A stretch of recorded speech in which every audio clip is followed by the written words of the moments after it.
Serge Trifkovic, coming from the former Yugoslavia, what would you say are the differences between living in a hard totalitarian environment versus living in a soft, politically correct one? Well, first of all, some people would say that Tito's Yugoslavia was not quite as hard totalitarian as the Soviet bloc, the countries of so-called real socialism. But the essence was pretty much the same: total party control, one-party system in which the secret police was a very important ingredient in the equation of power, and the ruling ideology of Marxist dialectic and of at least theoretical march of the vanguard of the working class to a classless society. Now, in those days, it was possible both in the former Yugoslavia and in other countries such as Poland, Romania, Czechoslovakia, Hungary, to have, on the one hand, the official discourse to which everybody had to at least formally subscribe, and on the other hand, to have the private discourse of the family and the friends. And there was, one might say, parallelism between the state above and the society below. Now, in the terrorist phase of the Bolshevik Revolution, there was a deliberate and very bloody attempt to blend the two. And that was the period of Lenin's liquidation of the priests and intelligentsia, and Stalin's liquidation of the kulaks, and later on of deviants of all kinds. But by the mid-50s, and especially after Stalin's death, what we have is the settling down of a system in which it was possible, oddly enough, to be free within the circle of one's friends and family, and not to subscribe to official ideological norms wholeheartedly. You could go through the motions of display if you're obliged to do so, if you're a member of the party, if you're a part of the nomenclatura. But when push came to shove, people behind the closed doors with other people they could trust could be themselves. And then it was possible to have meaningful conversations about politics or economy or culture or religion without the blinkers of imposed right thinking. And then it was possible to be free. Today, in the postmodern Western world, it's very hard, regardless of where you reside and what's the social circle you mix with, to exchange any meaningful thoughts on race, on immigration, on educational policy, on cultural policy, without encountering some seriously strange looks and even, stunned and uncomfortable reactions from friends and neighbors. And that's why you avoid these conversations. So in other words, in a funny way, I might say I feel less free today in my 50s in the United States than I did in my teens as a teenager in Tito's Yugoslavia, because at least with people you could trust and with people who shared the same social and cultural milieu you come from, you could share your innermost thoughts without being looked upon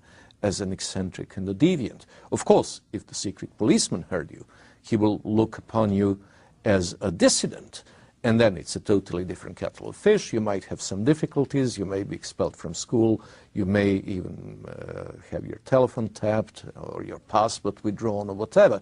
But at least you could function within the perimeters of what was the society untouched by state as a free person.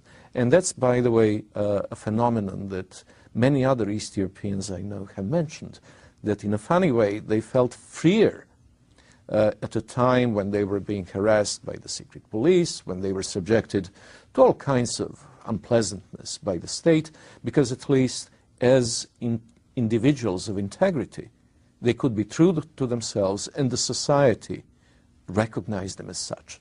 And today, in today's America, if you fall outside the perimeters of acceptable discourse, and if you're branded controversial and let alone maverick, these terms automatically place you beyond the pale. Is there an American version of the secret police?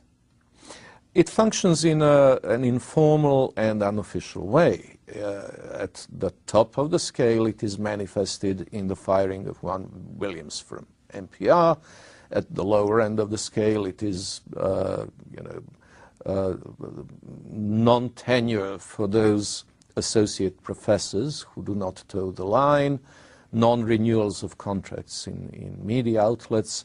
There is a very well-developed informal mechanism which actually has the same end result. In communism also, in the last 2 decades before Gorbachev, you were unlikely to end up in Gulag, but you were very likely, if you got on the wrong side of acceptable discourse, to lose your university position or to be forced to look for employment outside your primary area of professional expertise. And something very similar is happening in the Western world, especially in academia and the media, and of course government. And so you're saying that as far as your personal experience is concerned, you actually see parallels between what we used to consider the totalitarian Marxist Soviet Union and in our enlightened and so-called free society today. Well, actually, it's worse than that, because as a teenager back in the late 60s and the early 70s, I regarded myself as thoroughly pro-Western, and on the basis of one's image of the West as obtained through radio broadcasts and films and books, one had the notion that it was actually a society that lived on the basis of what it proclaimed to Eastern Europe to be the case. And then grasping the yawning gap between this image and the reality as it greeted me when I finally came to the West in the 70s, first as a student in Britain and then in the 80s as a journalist in Bush House in London, and then in the 90s as both a member of academia and a journalist in the United States, is pretty painful, because then you come to see that structural problems of integrity versus compliance and of freedom of thought and expression versus imposition of norms, both legal and informal, is in some ways more pernicious and more stifling in the West than it had ever been in the East. How far would you say have cultural Marxist processes advanced in the former Soviet countries? Well, it's an interesting question, because post-communist Eastern and Central Europe emerged from communism more or less unscathed when it came to the integrity of the family and to the ability of the society to function as an ordered, coherent whole. But over the past 2 decades, since the end of communism, we have seen some serious inroads by Western postmodernia into the healthy tissue of the survivors of communist experiment. And this is particularly apparent in educational reforms which are being dictated from the West. For instance, the Bologna reform of universities and various secondary and even primary education reforms advocated most notably by the Open Society Foundation of George Soros, where the emphasis is on deconstructing the classical educational model, which, by the way, the communists did not fiddle with, so that people going through high school in Eastern and Central Europe, and especially going to good universities in places like Warsaw, Moscow, St. Petersburg, Belgrade, Prague, could actually get far better education than any but the very elite institution attendees in this country, for instance. Of course, one was subjected to the rigorous ideological straitjacket when it came to sociology, when it came to modern history, when it came to political science or international relations. But you could really do your classics, or not to mention natural sciences, you could do your history harking back to, say, pre-World War I period, or you could do your literary criticism, provided that, again, it deals with topics that predate the revolutionary period of 1917, pretty much as comprehensively and even less ideologically than would be the case in the West.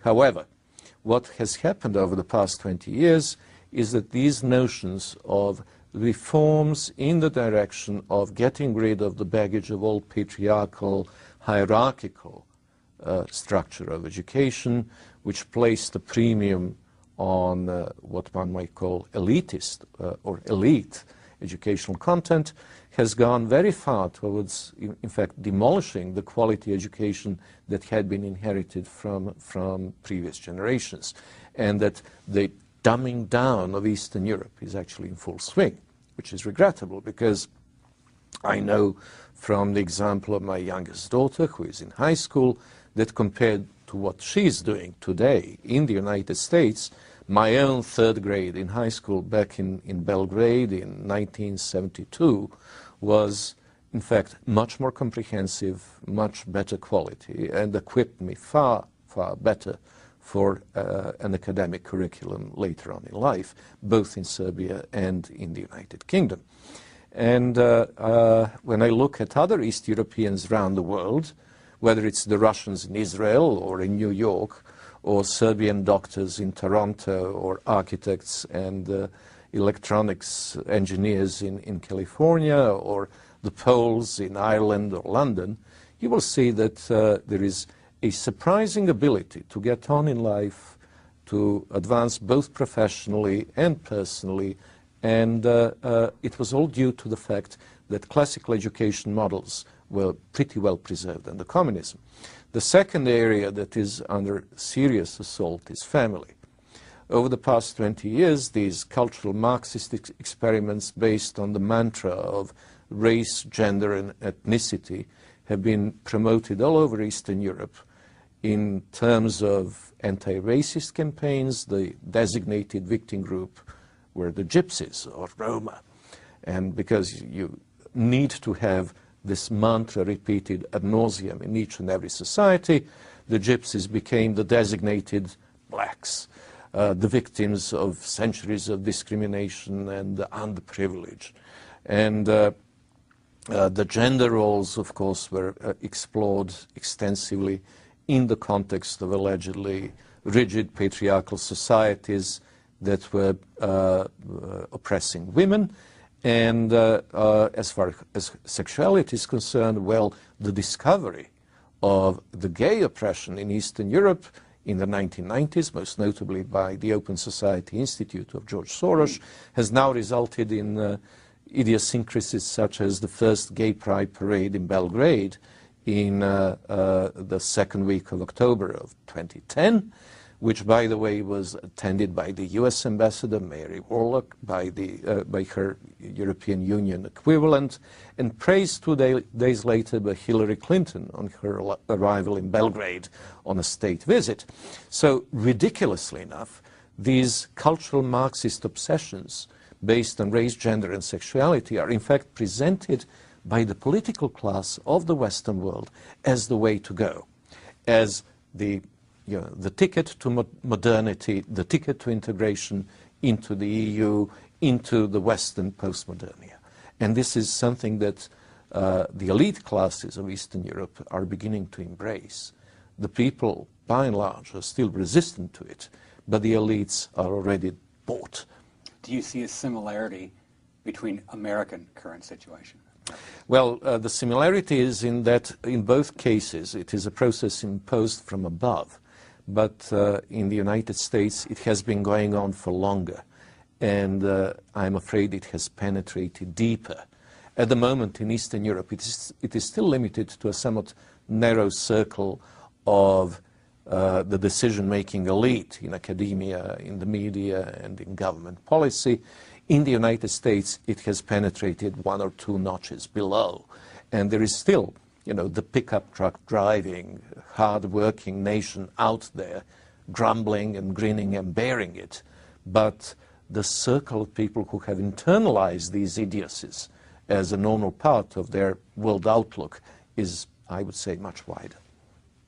What would you say to someone that says all this fancy talk, all this science is really just a cover for a deep-seated racism? Well, deep-seated racism is an ideological term devoid of any meaning. It is used whenever you want to blacken someone without entering into a serious dialogue. If you have, say, a Fox presenter who simply repeats a well-known fact that 70% of Americans don't want Ground Zero mosque, indignant women taking part in the same interview will walk away and accuse him of racism, as if stating something that is obvious but ideologically uncomfortable is in itself inherently racist. In other words, racism has become a term not only of abuse, but also a term of intellectually bankrupt abuse, because it is just like fascism. It's just like reductio ad Hitlerum, where you reduce everybody to the F word. You know, everyone who you disagree with becomes a fascist. Just as you elevate your own politically correct views to the received wisdom that is turned into the only acceptable discourse. And that, indeed, is a totalitarian trait. It started back in the 18th century when Jean-Jacques Rousseau introduced the concept of general will, volonté générale, which simply means the will of the person speaking. And likewise, today we have the will of the international community, which means the will of the White House and the State Department. And likewise, the acceptable discourse in the United States is the discourse of the person conducting the discourse. How has H.L. Mencken affected you?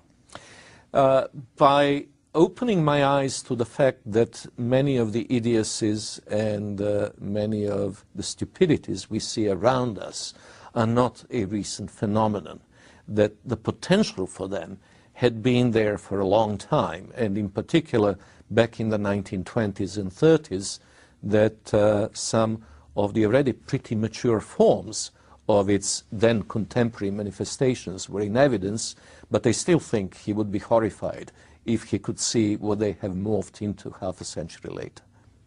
Back in the 1920s, for instance, or the 1930s, he wrote very disparagingly about the advocates of prohibition and the mindless arguments that were invoked in support of it. He also mentioned the single-mindedness with which the supporters of America's intervention in World War I were prepared to go beyond the logic and empirical evidence in pursuit of their ideological objectives. And we see something very similar today. People decide what is the desirable outcome of whatever project they're pursuing, and then they will make sure that it is reached by whatever means necessary. Whether they're illegal or unconstitutional doesn't matter.